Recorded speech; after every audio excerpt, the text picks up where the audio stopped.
After you have taken both parts off, this one and this, you have this carcass part.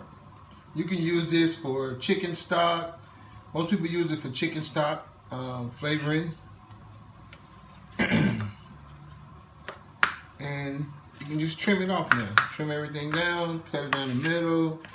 You got the leg, you got the breast and the wing.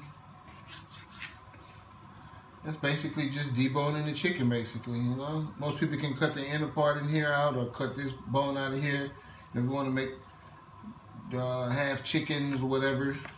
So yeah, that's just deboning chicken real quick for you.